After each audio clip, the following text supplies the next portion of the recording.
हमारे देश में, हमारे धर्म में, हिंदू धर्म में जो शादी का जो बंधन होता है, उसमें कई सारे ऐसे वचन होते हैं जिसमें पति पत्नी को साथ में बोलना पड़ता है और उसे अपने जीवन में निभाना पड़ता है। अनबन, झगड़ा, लड़ाई, ये हर घर में हर पति पत्नी के साथ होता है। उत्तराखंड का एक जिला है हरिद्वार, और हरिद्वार के जिला से एक थाना लगता है रानीपुर। इसी रानीपुर के अनामिका शर्मा और उनके हस्बैंड दोनों इसी शहर में रहते थे। किसी कारणवश इन दोनों का रिश्ता आपस में फूट पड़ जाता है और दोनों अलग अलग रहने लगते हैं।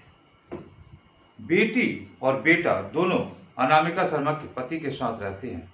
ये बात से अनामिका शर्मा को काफ़ी जलन होने लगता है और उसे काफ़ी परेशानी होने लगता है। तभी वो अपने पति को नीचा दिखाने के लिए एक ऐसा घिनौना खेल खेलती है जिससे हमारे समाज में कोई भी अनुमति नहीं देता। दोस्तों, अनामिका शर्मा अपनी बेटी के साथ कई जगहों पर अपने पति को नीचा दिखाने के लिए बलात्कार करवाती है, अपने ही बॉयफ्रेंड से बलात्कार करवाती है। कहा जाता है दोस्तों, अनामिका शर्मा का जो बॉयफ्रेंड होता है उसकी वजह से अनामिका के पति काफ़ी दुखी रहते थे और इस बात पर विरोध करते थे। इसीलिए इन दोनों का रहना अलग अलग हो जाता है।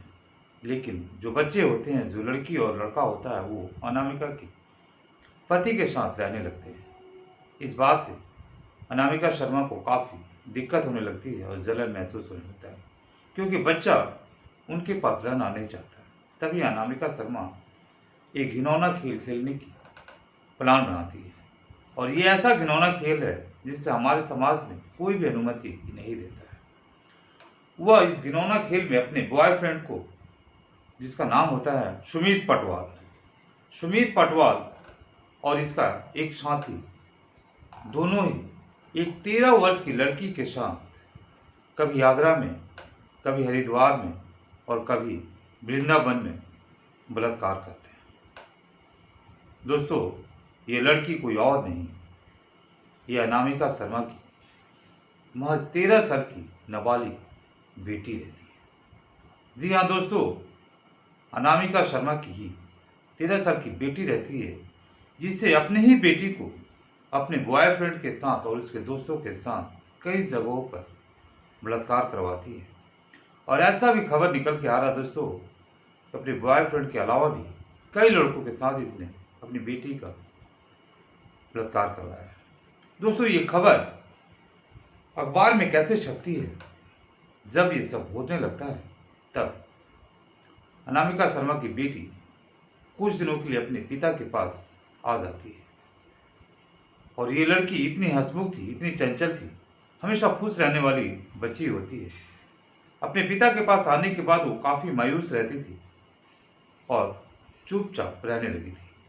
तभी अनामिका शर्मा के पति और इस बच्ची के पिता अपनी बेटी से पूछते हैं कि बेटा, आखिर बात क्या है, तुम इतना चंचल रहती थी, आजकल इतनी शांत स्वभाव से कैसे रहने लगी।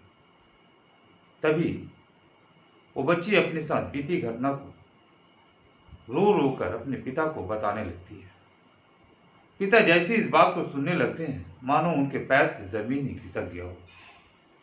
उन्हें समझ में ही नहीं आ रहा था कि मेरी बेटी के साथ क्या हुआ, कैसे हुआ, करने वाला कौन, हमारी पत्नी। वो इस असमंजस में पड़ जाते हैं कि मैं किसके खिलाफ जाकर थाने में कंप्लेन करूं। अगर मैं थाने जाता हूं तो हमारी बेटी का बदनामी होगा, हमारी पत्नी का बदनामी होगा। वो पत्नी जो हमसे दूर रहती है, लेकिन हमारी बच्ची के साथ जो उसने किया है, इसे छोड़ा भी नहीं जा सकता। दोस्तों, बहुत हिम्मत जुटाने के बाद अनामिका शर्मा के पति पहुंचते हैं कोतवाली थाना रानीपुर। और रानीपुर पहुंचने के बाद वहाँ के जो एसएचओ साहब होते हैं, जो सुपरवाइजर साहब होते हैं थाने का, उनसे भेंट करती हैं और भेंट करने के बाद सारी घटना को उजागर करते हैं शर्मा जी। और उजागर करने के बाद जैसे इस घटना को एसएचओ साहब सुनते हैं, वो भी आश्चर्यचकित हो जाते हैं कि एक माँ अपनी ही बेटी के साथ इस तरह की घटना कैसे कर सकती है।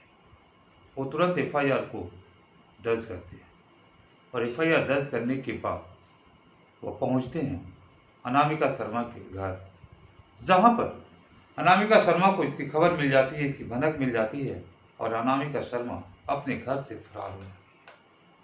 तभी पुलिस पहुंचती है अनामिका शर्मा के बॉयफ्रेंड के पास, सुमित पटवाल और उसके साथी को पकड़ने के लिए कोशिश करती है, लेकिन वहां पर सुमित पटवाल पकड़ा जाता है और उसका एक साथी फरार होने में सफल रहता है।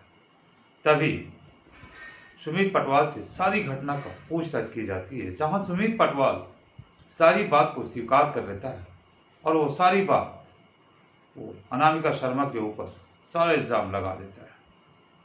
वो बताता है कि अनामिका शर्मा अपने पति से बदला लेने के लिए, अपने पति को नीचा दिखाने के लिए, अपने पति को सबक सिखाने के लिए अपनी ही बेटी के साथ हवस का खेल खेलती है और कई लड़कों के साथ कई जगहों पर बलात्कार करवाती है।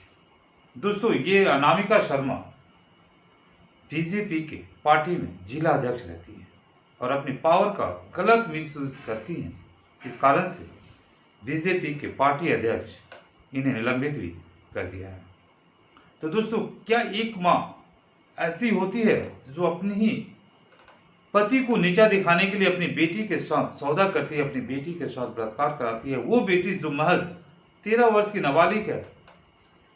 दोस्तों, ये घटना हमारे समाज में, हमारे धर्म में तो छोड़िए दोस्तों, ये किसी की धर्म में नहीं होगा जहां पर अपनी ही बेटी का बलात्कार करवाया जाता है।